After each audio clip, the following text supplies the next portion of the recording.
सनातन धर्म में प्राचीन काल से ही ऋषि मुनियों का विशेष महत्व बना हुआ है। राजाओं से लेकर आम जनता तक को शिक्षा दीक्षा देने का काम ऋषि मुनियों द्वारा ही किया जाता था। रात के समय आसमान में देखने वाले तारामंडल में सप्तऋषि की संज्ञा दी जाती है।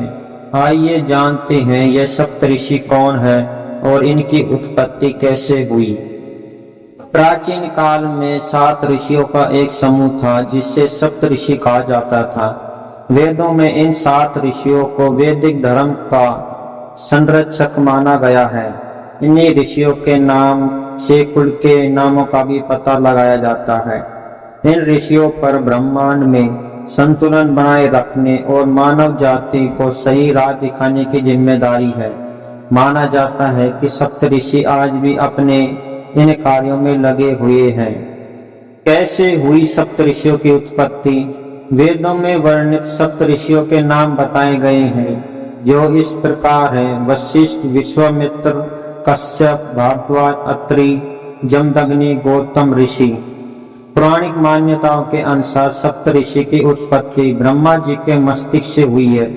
इसलिए इन्हें ज्ञान, विज्ञान, धर्म, ज्योतिष और योग में सर्वोपरि माना जाता है। पहले ऋषि हैं ऋषि वशिष्ठ। ऋषि वशिष्ठ राजा दशरथ के कुलगुरु थे। उनके द्वारा ही राजा दशरथ के चारों पुत्रों राम, लक्ष्मण, भरत, शत्रुघ्न ने शिक्षा प्राप्त की थी। उन्हीं के कहने पर ही राजा दशरथ ने श्री राम और श्री लक्ष्मण को ऋषि विश्वामित्र के साथ आश्रम में राक्षसों का वध करने के लिए भेजा था। पौराणिक मान्यताओं के अनुसार कामधेनु गाय के लिए वशिष्ठ और विश्वामित्र में भी युद्ध हुआ था, जिसमें ऋषि वशिष्ठ विजय हुए थे। ऋषि विश्वामित्र ऋषि होने के साथ साथ एक राजा भी थे। वे ऋषि विश्वामित्र थे जिन्होंने गायत्री मंत्र की रचना की थी। ऋषि विश्वामित्र की तपस्या और मेनका द्वारा उनकी तपस्या को भंग किया जाने का प्रसंग बहुत प्रसिद्ध है। उन्होंने अपनी तपस्या के बल पर त्रिशंकु को शरीर के साथ ही स्वर्ग के दर्शन करा दिए थे। ऋषि कश्यप ब्रह्मा जी के मानस पुत्र, मरीचि के विद्वान पुत्र थे। हिंदू मान्यताओं के अनुसार कश्यप ऋषि के वंशज ही सृष्टि के प्रसार में सहायक हुए। कश्यप ऋषि की 17 पत्नियां थी। उनकी अदिति नाम की पत्नी से सभी देवताओं और दिति नाम की पत्नी से दैत्यों की उत्पत्ति मानी गई है। ऐसा माना जाता है कि शेष पत्नियों से भी अलग अलग जीवों की उत्पत्ति हुई है। ऋषि भारद्वाज ऋषियों को सबसे सर्वोच्च स्थान मिला हुआ है।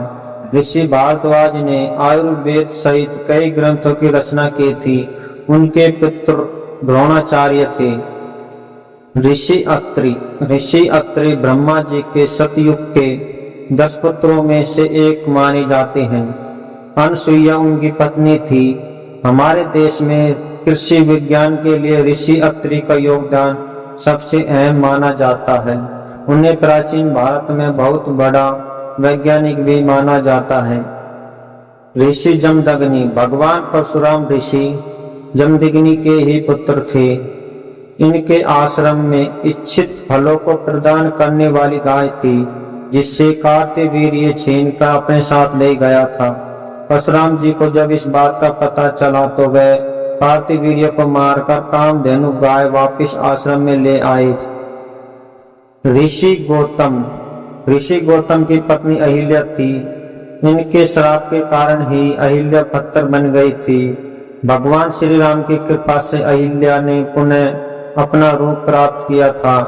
गौतम ऋषि अपने तपबल पर ब्रह्मागिरि के पर्वत पर मां गंगा को लेकर आए थे।